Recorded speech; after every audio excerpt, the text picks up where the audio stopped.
전립선암은 전 세계 남성암 발생률 1위와 사망률 2위를 차지한 질환입니다. 중앙암 등록본부 2021년 자료에 따르면 국내에서 25만 4,718건의 암이 새로 생겼는데요. 그중 전립선암은 16,803건으로 전체 암 발생의 6.6%로 6위를 차지했고 남성에서 발생하는 암 중에서는 4위를 기록했습니다. 남성 생식기관 중 하나인 전립선에 발생하는 암을 의미합니다. 전립선은 방광의 아래쪽, 대변이 지나가는 직장의 앞쪽에 위치한다고 생각하시면 될 것 같습니다. 노년 남성의 건강을 위협하는 불청객으로 불리는 대표적인 질환인 전립선암. 전립선암은 노령 인구의 급격한 증가와 더불어 유병률이 증가하는 추세인데요. 서양의 경우 남성암 중 가장 흔한 암으로 높은 발생 빈도를 보이고 있으며 최근 우리나라에서도 전립선암의 빈도가 급격히 증가하고 있습니다. 상대적으로 젊은 사람들에 비해 고령에게서 호발하는 것으로 알려져 있습니다. 그런 의미에서는 안전하다고도 볼 수도 있으나 젊은 사람에게는 전립선암이 걸리지 않는다라는 의미에서는 꼭 그렇다고 말할 수는 없습니다. 특히 전립선암의 가족력이 있는 경우에는 비교적 젊은 나이, 40대 때부터 적극적인 검사를 권고하고 있습니다. 전립선은 남성의 생식기관 중 하나로 정자에 영양을 공급하고 운동을 돕는 역할을 합니다. 방광 아래쪽 깊숙한 곳에 요도를 감싸고 있는데요. 중년 이후 크기가 점점 커져 요도를 압박하고 이에 따라 오줌 누기 장애가 나타날 수 있는데 이것이 전립선 비대증의 대표적인 증상입니다. 문제는 전립선암 또한 종양이 요도를 둘러싸듯이 커지기 때문에 암이 진행되면 전립선 비대증과 비슷한 증상이 나타난다는 겁니다. 국소 전립선암의 경우 무증상인 경우가 많습니다. 물론 증상이 있는 경우 중에는 전립선 비대증이 같이 있는 경우가 일부 있을 수는 있습니다. 전립선암이 어느 정도 진행하게 되면 방광 출구가 막혀 소변을 배출하지 못하게 되는 급성 요폐, 혈뇨, 요실금 등이 발생할 수 있으며 전이암으로 진행하게 되면 뼈 전이에 의한 뼈의 통증, 척수 압박에 의한 신경 증상까지도 생길 수 있습니다. 전립선암 초기에는 증상이 거의 없습니다. 전립선암이 확산해 요도나 주위 조직을 압박하거나 파고들지 않는 한 배뇨곤란, 방광 자극 증상 등을 일으키지 않기 때문인데요. 질환의 특성이 이러하다 보니 전립선암은 전이가 되지 않았다면 증상이 거의 나타나지 않아 조기 진단이 어렵습니다. 다른 질환들도 동일하겠지만 조기 발견할 방법은 검진을 주기적으로 하는 방법일 것 같습니다.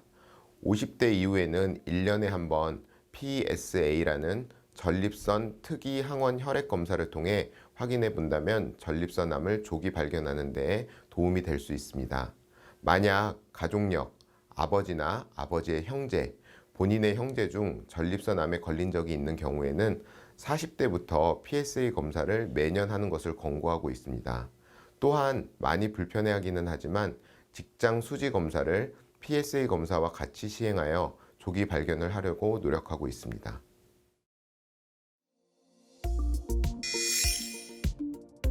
전립선암 진단은 직장 초음파 검사가 유용하며 암은 직장을 통해서 손가락으로 만져볼 수 있는 부위에서 시작하는 것이 약 75%이므로 전립선 주변부에서 딱딱하게 만져지는 느낌이 있다면 전립선암을 의심할 수 있는데요. 하지만 전립선 주변부 이외의 부위에 발생하는 25%의 조기암은 손가락 촉진으로 확인할 수 없습니다.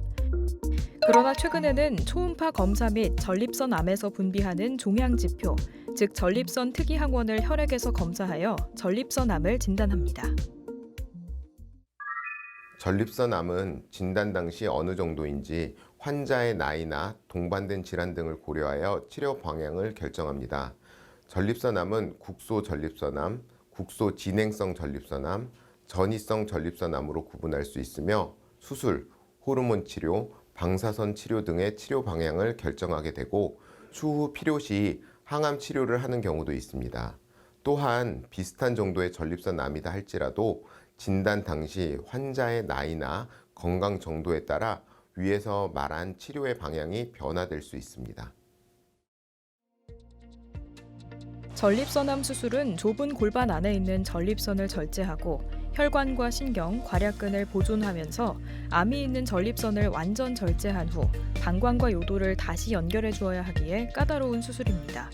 더불어 수술 후 요실금, 발기부전, 배변장애 등 삶의 질에 직접적으로 영향을 미치는 합병증을 최소화하는 데도 신경을 써야 합니다. 수술이 어려운 경우를 둘로 나눠볼 수 있을 것 같은데요.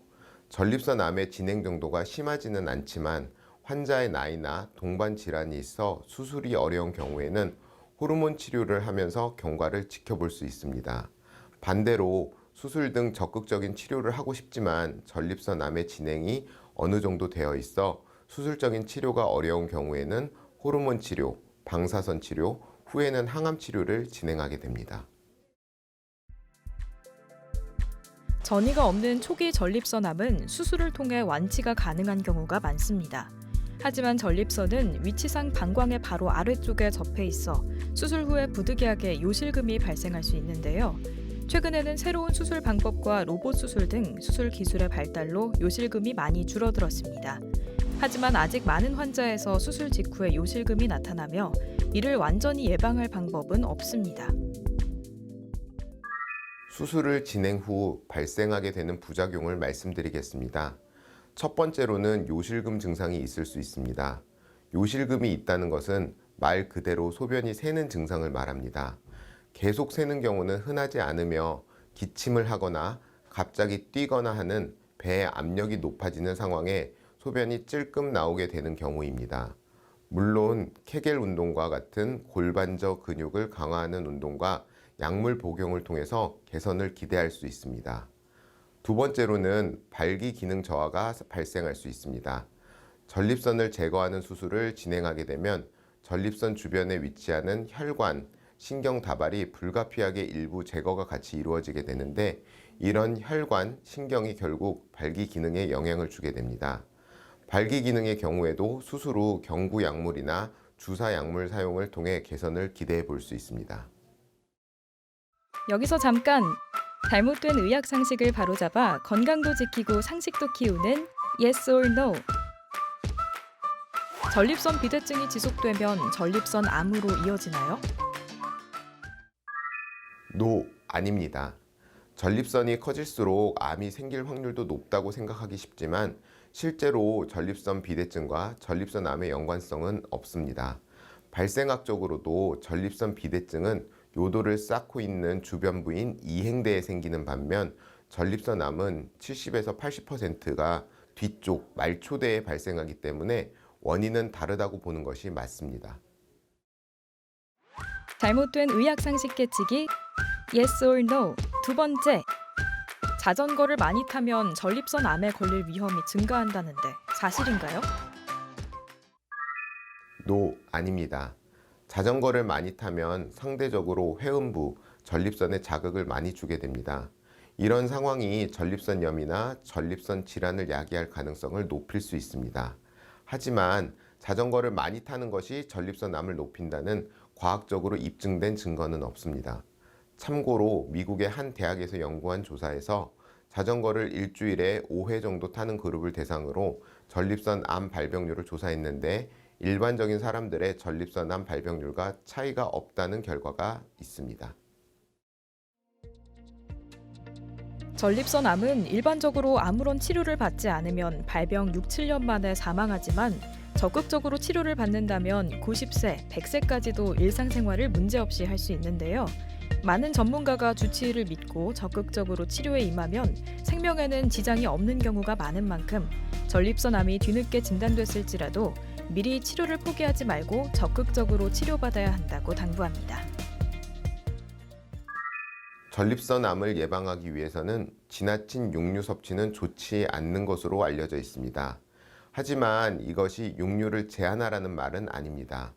음식 섭취와 관련해서는 된장, 두부와 같은 콩류, 전립선 건강에 도움이 된다고 잘 알려져 있는 라이코펜이 풍부한 토마토, 그 이외에 양배추, 브로콜리, 케일 등이 전립선 건강에 도움이 될 수 있습니다.